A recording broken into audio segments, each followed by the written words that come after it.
Les villes de plus de 30 000 Ornano, habitants. garçon. Oui, mais je n'en ai pas fait. On est en train d'en faire la récupération. Vous êtes également président du RPR. Non, mais on est en train de faire les récapitulations. Je n'ai pas de renseignements suffisamment sérieux pour pouvoir faire une déclaration. Je la ferai tout à l'heure. On patiente un peu. Dès qu'on a quelques renseignements un peu sérieux, je vais les faire. D'accord. Je vais dire quelques mots. Mais pour le moment, hélas, ce n'est pas le cas.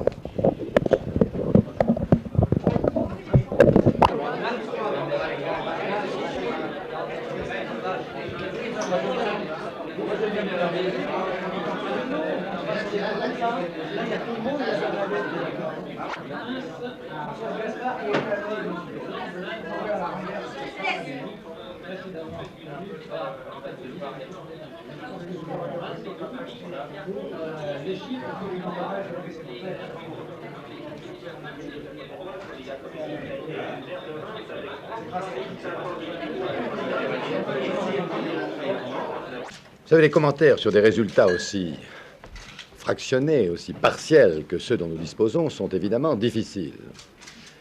Néanmoins, on peut faire un certain nombre d'observations à partir de ce que nous savons des résultats des principales villes de France, c'est-à-dire des villes de plus de 30 000 habitants d'une part, et d'autre part, des premiers résultats que nous avons sur Paris. Tout d'abord, je suis frappé de constater que la plupart des commentateurs, dans ce que j'ai pu entendre jusqu'ici, parlent d'une poussée de la gauche. Eh bien, c'est vrai. Mais je crois que c'est surtout dû, en réalité, à une faiblesse de la majorité, plus qu'à une force de la gauche. Je m'explique. Ces combats, dans le passé, nous les avons gagnés. Or, il semble que la majorité, depuis quelque temps, ait flotté.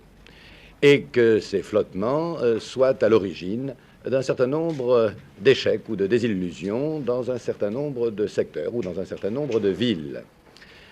Cette observation a pour objet de préciser que lorsqu'on désigne sérieusement l'adversaire, que lorsqu'on a réellement confiance en soi, que lorsqu'une action déterminée de mobilisation et de confiance est menée dans la majorité, eh bien, la majorité résiste et même parfois gagne, ce qui s'est passé dans certaines villes.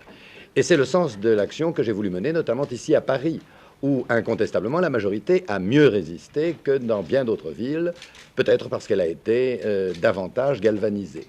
En tous les cas, si l'on reporte ces résultats aux échéances électorales prochaines, c'est-à-dire à l'essentiel, celle de 1978, il m'inspire simplement cette conclusion, c'est que plus que jamais, comme on l'a fait à Paris, comme j'ai voulu le faire depuis le 5 décembre, il est indispensable de redonner confiance à cette majorité. Alors on verra à nouveau cette majorité reprendre le dessus. Actuellement, elle est incontestablement dans une situation de faiblesse qui doit être reprise. Vous le savez depuis des mois et des mois, d'une part que la situation de faiblesse de la majorité conduirait au moment des élections municipales à des résultats.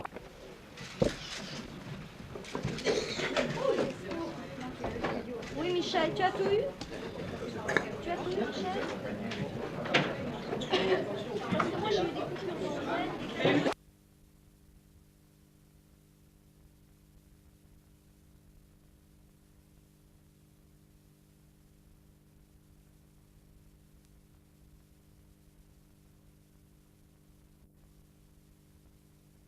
ont eu des attaques abominables. Monsieur le ministre, qu'est-ce qui va en être sur le 15e? Que va-t-il se passer sur le 15e? Giraud se désiste ou pas? Oh, bah, dans le 15e, il faut que la majorité batte l'opposition. Oui. Mais si on a cherché à ce que ça se fasse avec cœur, on n'a sûrement pas réussi. D'accord avec vous.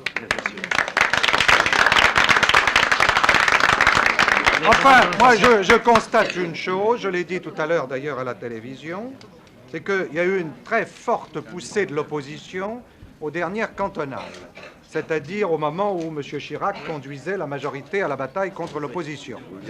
Nous avons là enrayé, me semble-t-il, cette avance, elle est bloquée, elle n'est pas encore en régression, mais il faut qu'avec l'action que mènera le gouvernement et que nous allons mener derrière le président de la République, nous renversions maintenant la vapeur de cette mauvaise campagne pour les cantonales qui nous a valu les difficultés dans lesquelles nous nous trouvons aujourd'hui.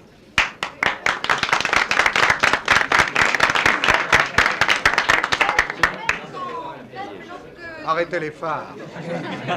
Éteignez-les, un peu d'économie d'énergie. On a posé où que ce soit des affiches injurieuses contre les candidats. Je ne peux pas en dire autant de tout le monde.